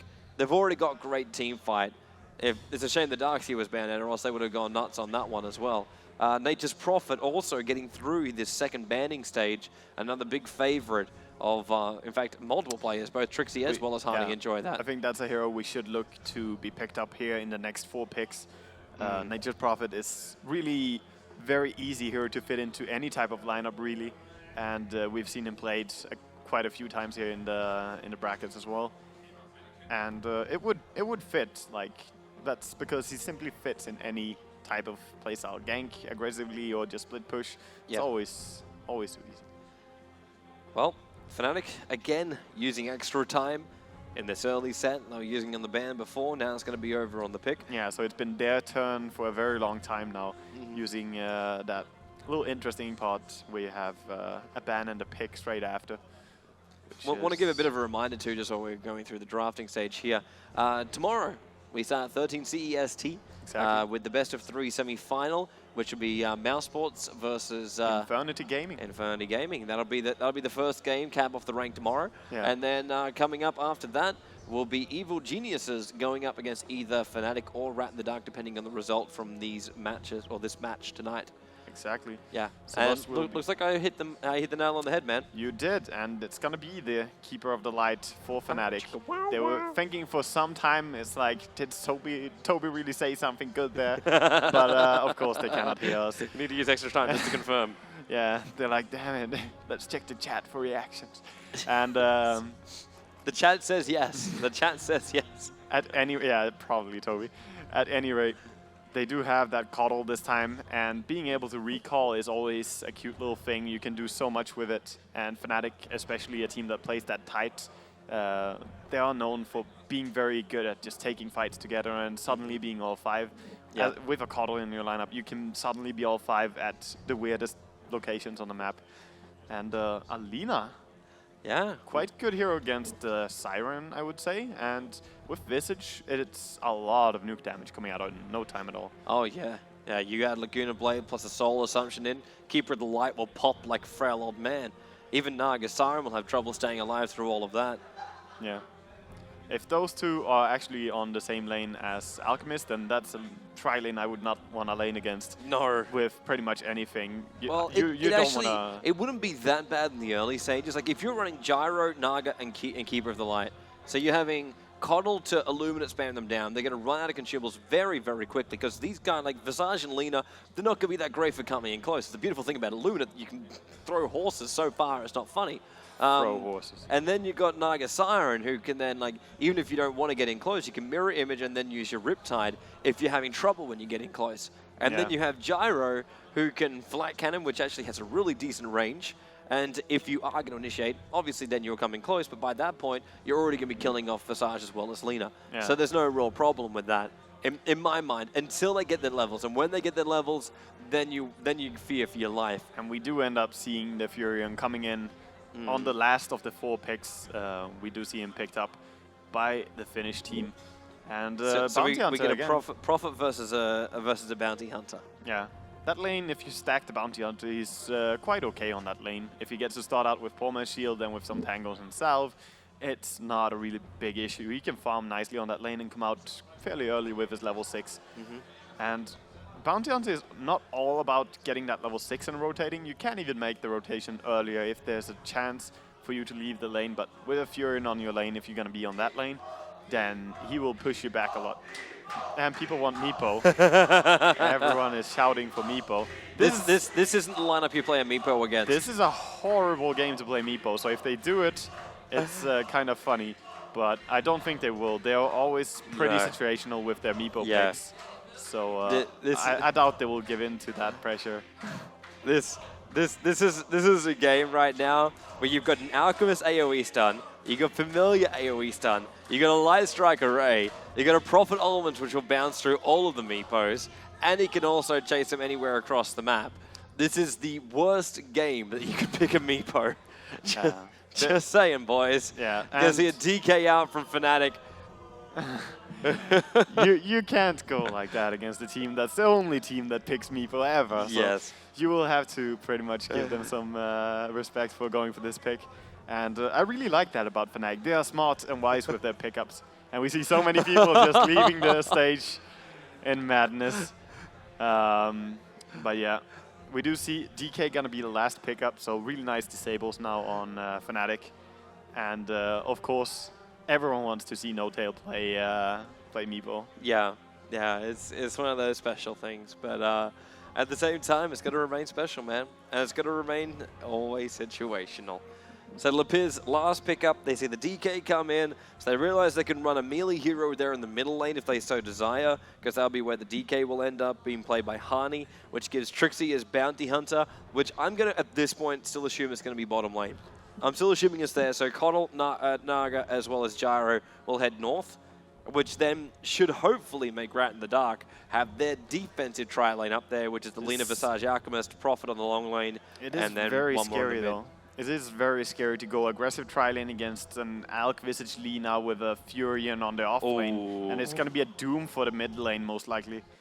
And Boogie going to play it, so yes, the mid player is on it. Yeah. And against the DK, if he's mid, then Doom has a quite good time there because there's no real harassment, not like a Queen of Pain or something like that. Yeah. So no way to abuse the low armor of Doom. And even then, like sometimes if someone spots out a good creep for you, you walk back, you pick it up. Could be a regen, could be an armor creep, get your toughness aura. Also, they did ban this last game, but now they did not ban it in second phase. So Rats in the Dark bringing their little trick. Yeah. Well, let's see if the Doom pays off for them and brings it back. And as they are going up against Fnatic EU, being one game down here in the quarterfinal of the RaidCall EMSOne LAN finals for the summer season. There are 4 seasons throughout the year. Yeah. Obviously, that one's a little bit more of an obvious statement. As far as 4 CMS. seasons throughout the year. Nice one, Toby. Yeah. Just bring in some Vivaldi and we're basically good to go, man. Nice. All right, let's rock and rumble, man. Let's run through our players. So we set off with the Fnatic boys, No Tail. Is already heading north with the rest of his teammates. He'll be playing as the Naga Siren heading up towards the north. So support Naga. We'll have Hani dressed to the brim as the DK. That puts Flyover on the Keeper of the Light. Trixie as the Bounty Hunter. And that leaves Era, this time playing the more of a harder farmer role as the Gyro. And then over through Rat in the Dark, Sifla will be as the Alchemist. That puts Darko over on the Visage and Lapiz as the Lina. They are preparing themselves to go on a defensive lane. The Treant of Nature's Prophet has just scouted them all out, so spins back at base, is doing a bit of scouting, and Boogie is already prepared to go in towards that middle lane. Yeah, and he's actually standing around mid right now, but we'll see if he moves out to steal or eat a creep as soon as he killed off the first creep wave, of course. Jungle creep spawning at 30. You just hope he gets something really, really fantastic in this hard camp. Something amazing. Like the Satire, for example, giving you half a tango regen. Yeah. And that's a nice thing, man. Amazing for laning. Like, it makes it a lot easier. And I believe he was stacked regen. Yeah, he was stacked regen by both his supporters, so they're really betting on him winning that mid lane. And rushing early bottle even with Curling Blade and Gauntlets. Something you normally don't have the luxury to do. And the aggressive tri-lane with an invisible No-Tail running around here. That's a dangerous, dangerous thing, man. Yeah, because there's a sentry ward out to the left. Oh, there is too. They've already put the sentry ward down to stop the camp from being blocked. And I'm going to laugh if like No-Tail walks into this little gap right here. And he was late. He was late. He was late. The Mud Golem spawned. Yeah. Fail. He pings himself in regret. It's like, damn it. This is what I failed. And there's a ward here. So No-Tail is the one that's put in charge of dewarding. And Boogie running out towards the jungle after pushing it. He didn't push enough. He needs to push it a little bit more because it's not in tower range. So he's going to go back and make sure these creeps push into the tower. And so far, the mid lane is pretty hard for DK to get last hits against the Doom. He has so much more damage on level 1. Yeah, 67 up against 54. Yeah. We slice that a little bit harder. And how's the bottom lane looking? looking? And he does find a Satire. So he gets the creep that he wants. I would assume like there's no reason to want any other creep. Yep. And welcome to regeneration, 4 health regen. Yeah, that's amazing for laning stage. This basically means any harassment the DK gives him has no effect. Yep. So there's no point even using like like the dual breath or breathe fire. I shouldn't have doubted myself. The dual breath. The dual breath, which is Shakira. The breathe fire, which is DK. And he did actually not rush bottle. He actually bought up his bracer and sent it in towards mid. He knows that he has regen enough. Hasn't been harassed at all so far. And we see pulls going both ways here.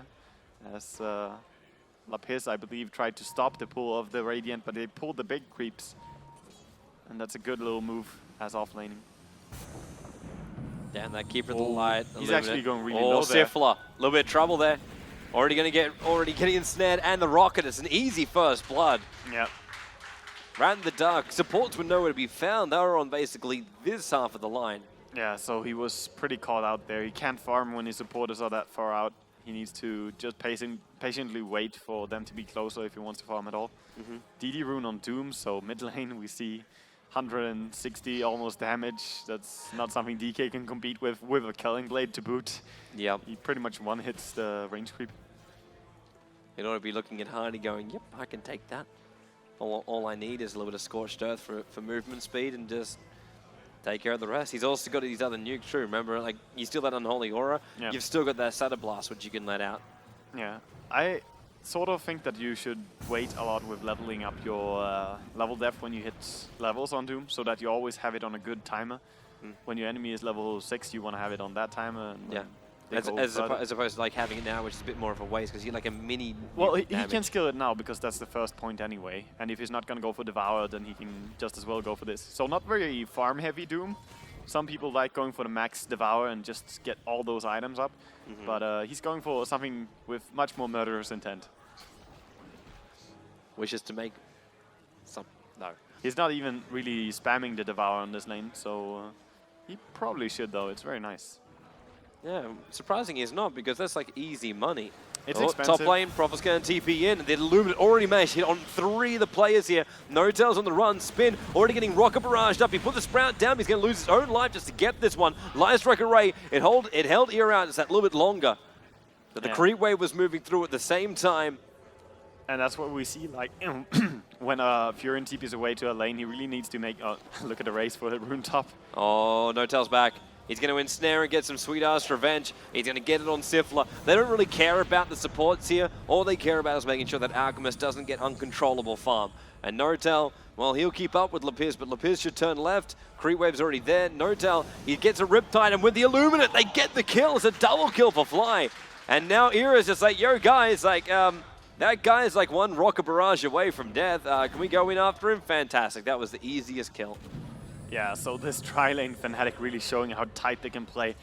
It's amazing. Like, they're really finding every single chance to go on the enemy team here. He doesn't have a single point into flak.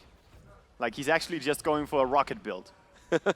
He's Rocket Man, man. He is Rocket Man now, and I'm not even sure if he wants to upgrade his boots now or what he's going to do, but I guess Power Treads is going to be it, yeah. Oh, man. Bottom lane. We've got Bounty Hunter, who's now topping the CS board. 29 for 8 up against a 14 for 5.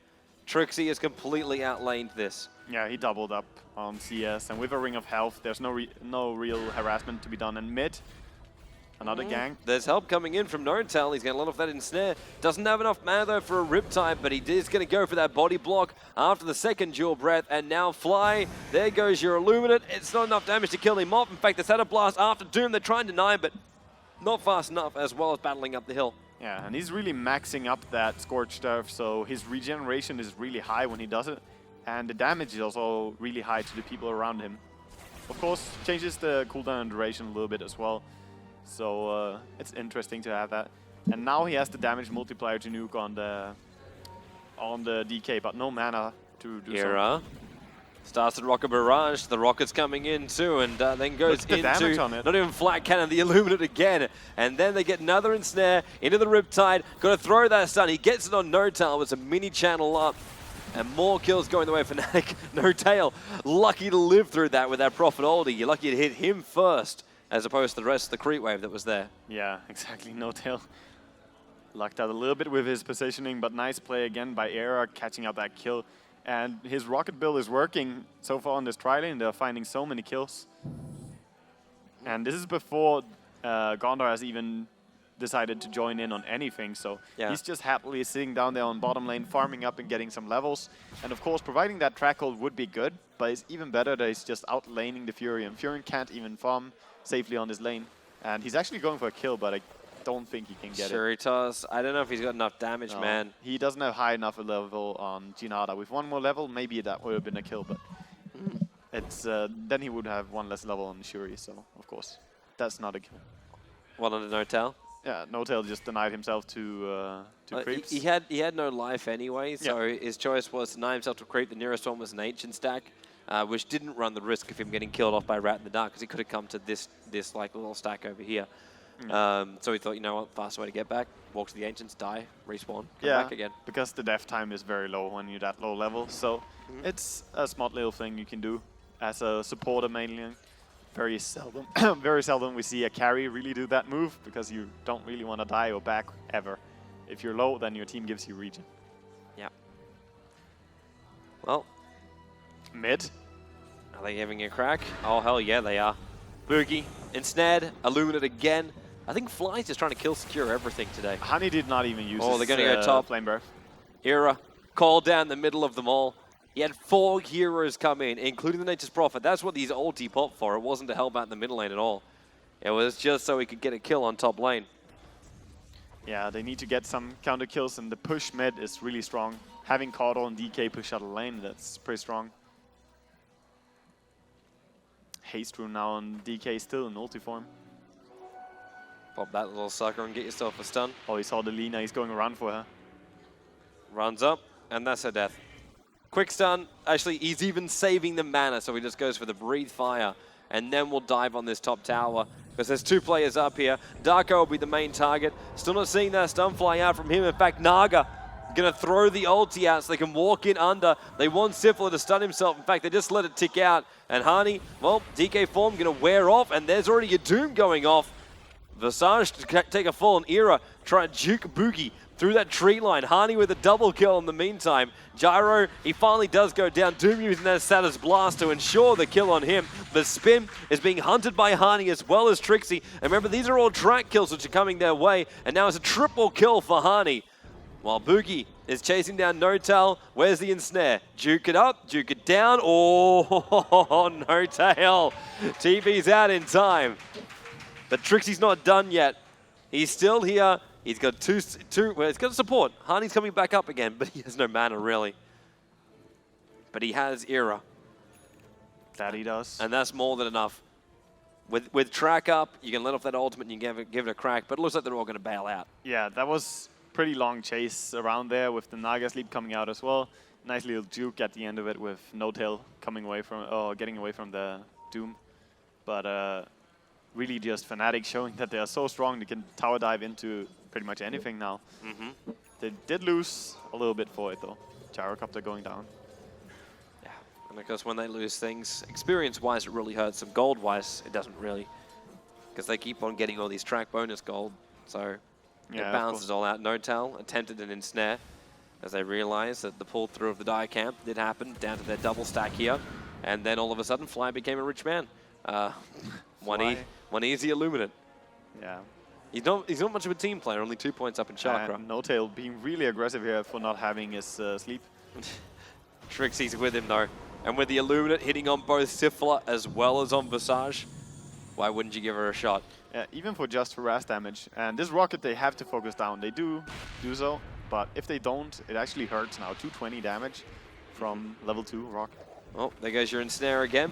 Trixie refreshes up the track just in cases. And then Hani will take the kill from that one. Boogie TP's in, instantly destroyed by this Fnatic side. And they want to move up. In fact, they didn't have to move up. Syphila came down to them. Then over towards the right, Lapiz also on the run here. And Notail, no mana for him again. But it won't matter. Era's right behind it, and Hani gets himself a double kill. Yeah. So just claiming all those kills, 4 kills really there in short succession.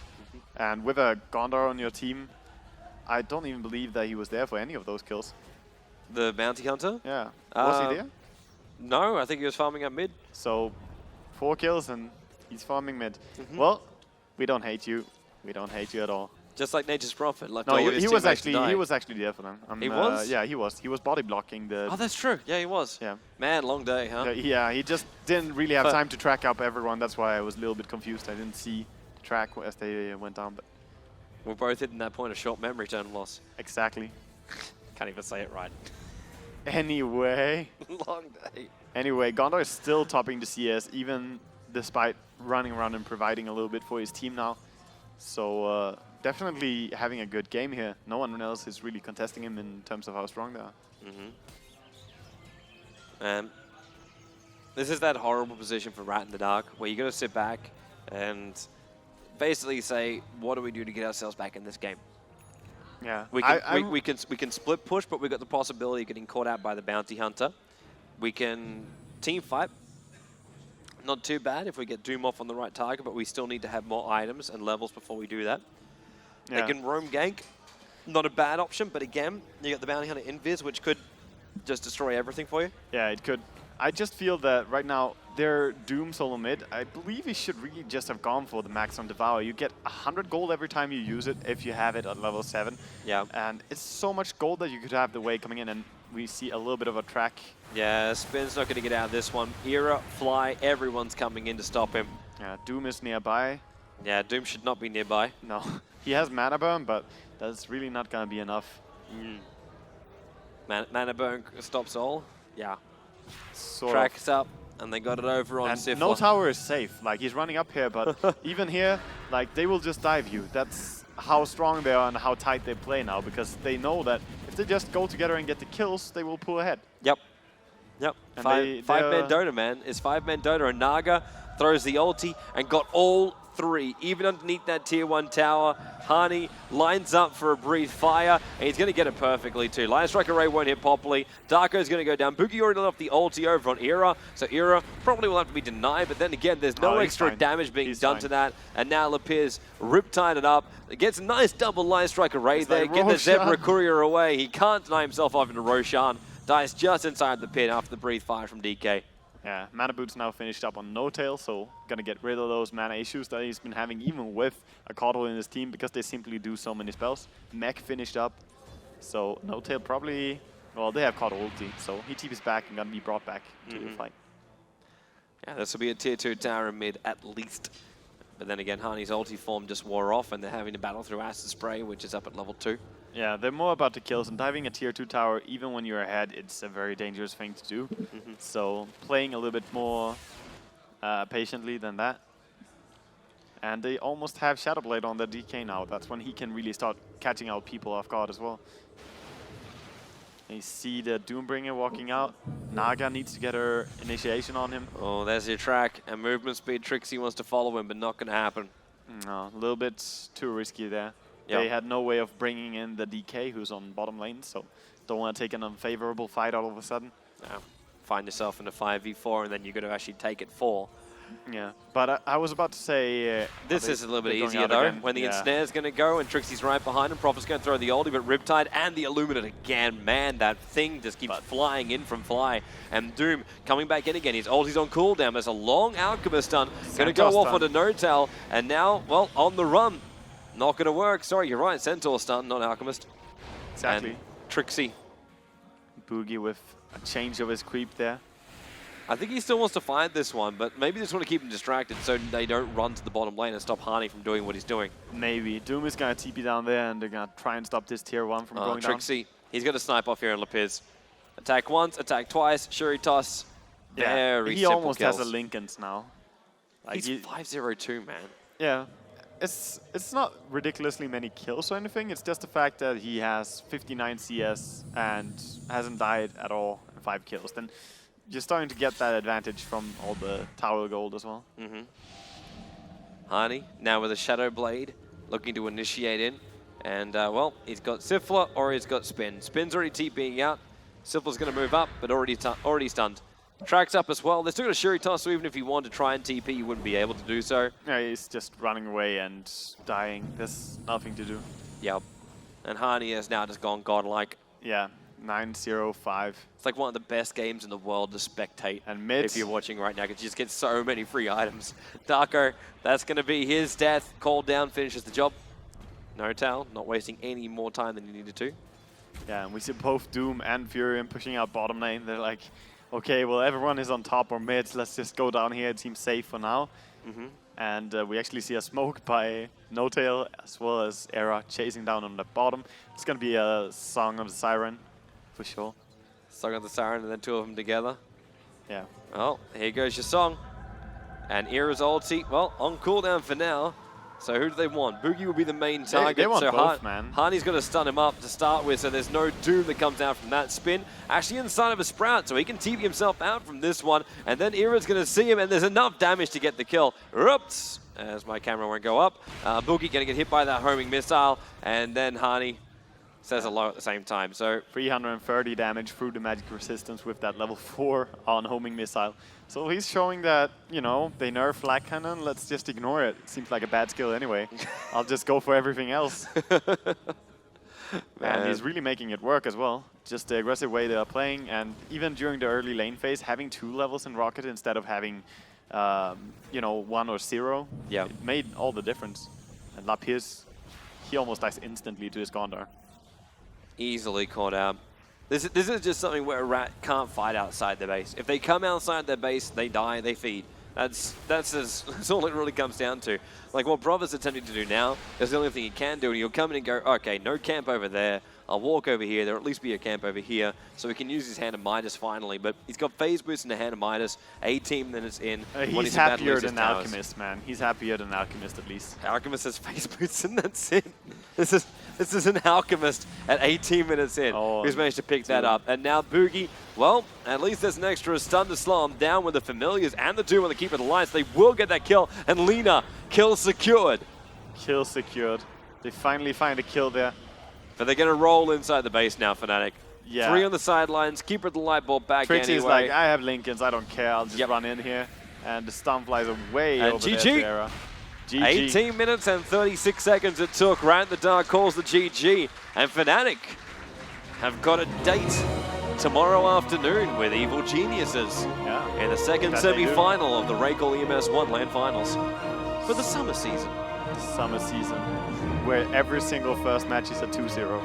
Yes, every single one was a straight wipe. We come back, we get to see Infinity going up against Mousesports, and they've both got the 2-0 like speed behind them. For both of them, and also as well as the EGN Fnatic. So it's going to be really interesting to see how these teams who, you know, they all rolled through the first round, and then they will play up the second round. I do feel that out of the teams we cast, EG was the ones to have the hardest first match, though.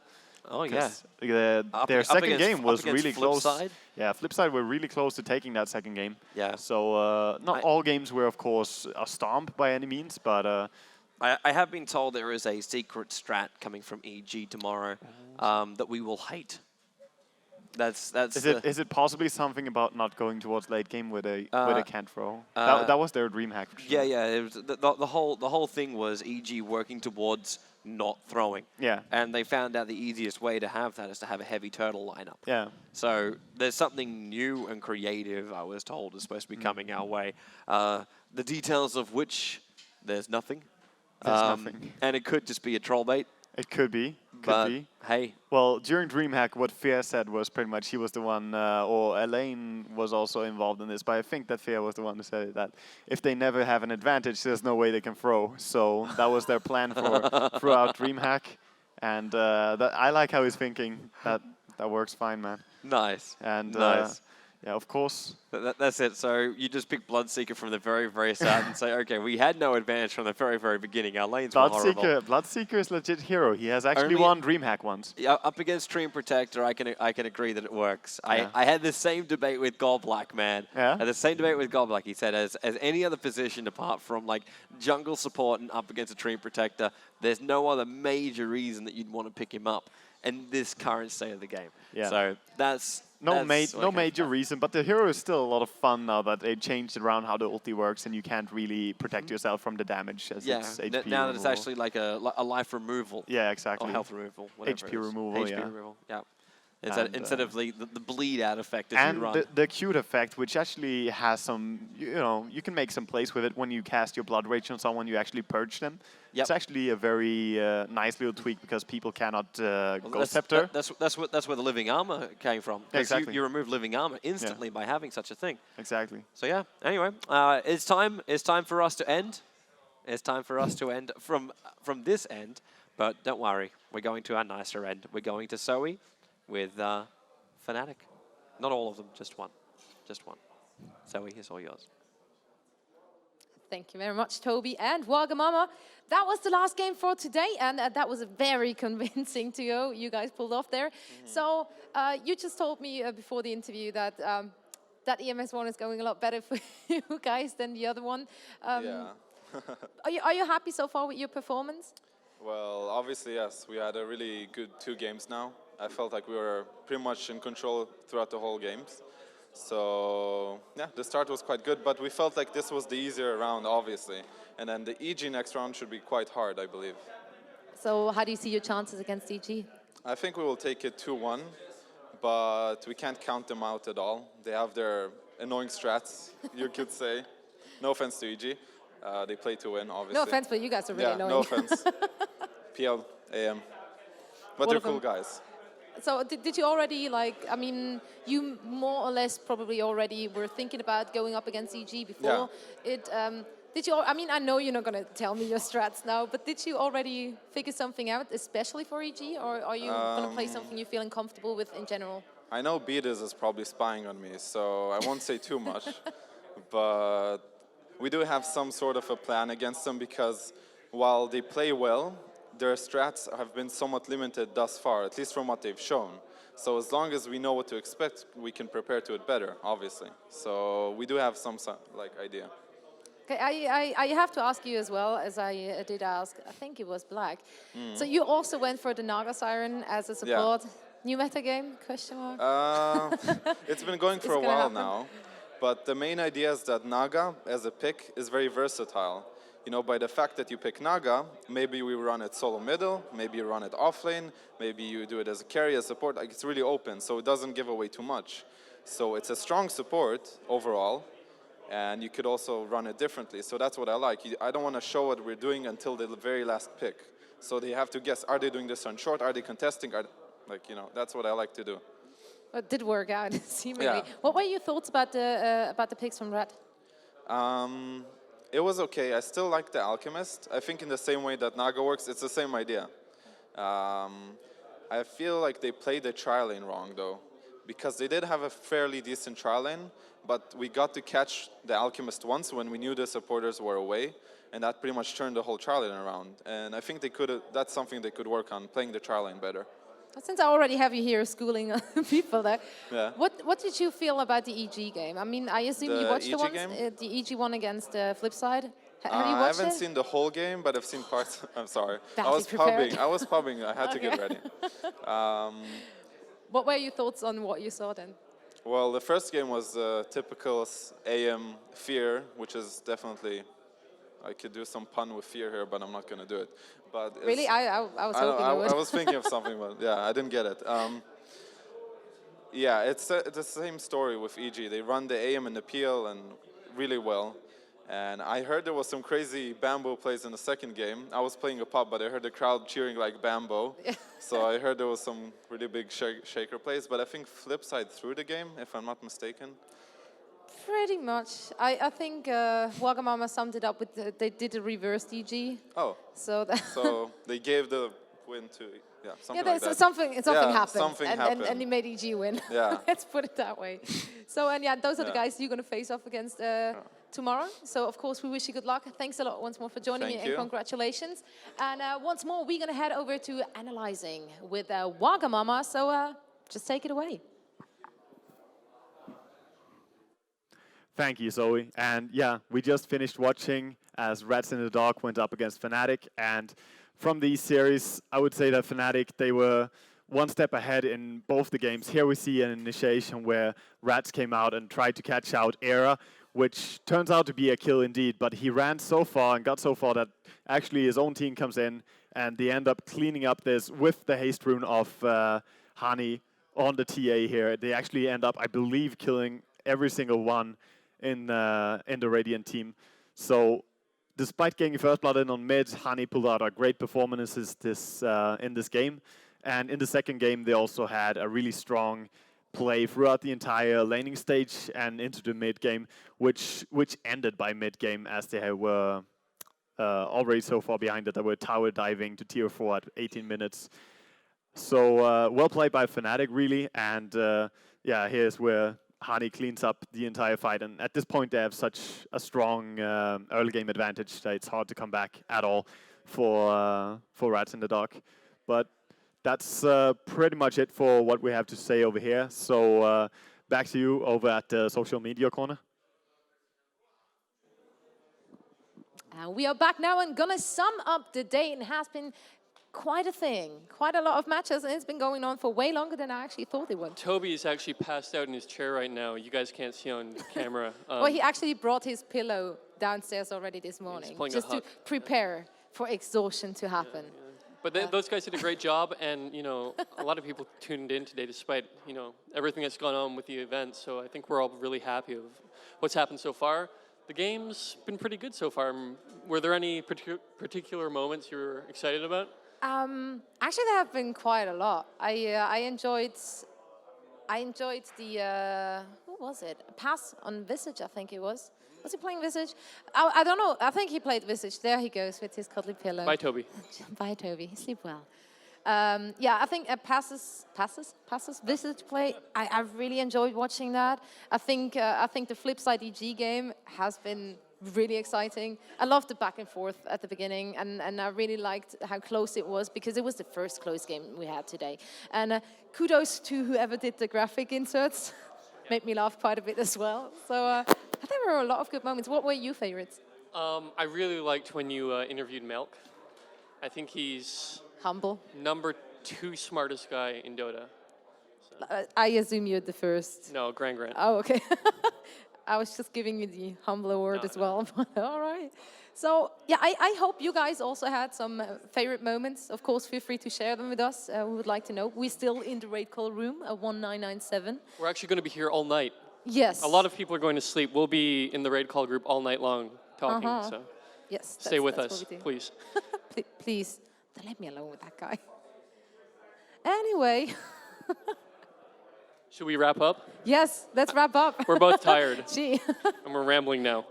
So send in your artwork for our artwork contest, facebook.com/RaidCallEMS1. And what? I didn't follow you. It's 11:15 p.m. and we will see you tomorrow for the semis and the final. We will exactly do that. And once more, of course, we had some great games. Thanks again to all the teams who participated. It's been a great fun seeing them. Of course, we're playing in single elimination, so a lot of teams are not going to be there tomorrow, such as Imaginary Gaming, who lost against e.sports. We had Infernity going up against not Kada anymore. Dargon E-Blade. Dargon E-Blade. It's a great name. Which should be Dagon E-Blade, let's face it. Really. Dargon. But yeah, so Dargon, they're going to be out, as well as the Rats, and also... Who else? I forgot someone. Didn't I? Who did EG play? Do you remember? You were doing so well. I was really impressed. I was doing Flipside. Yeah, there you go. There we go. Great job. So yeah, those are the guys we're not going to see again tomorrow, unfortunately. But of course, big kudos for them fighting their ways up onto this point of time. And I can't wait for the semi-finals tomorrow. I hope you guys can't wait either. The night is going to be short anyway, so we're going to be back tomorrow with more games here and more Dota action.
Don't break it.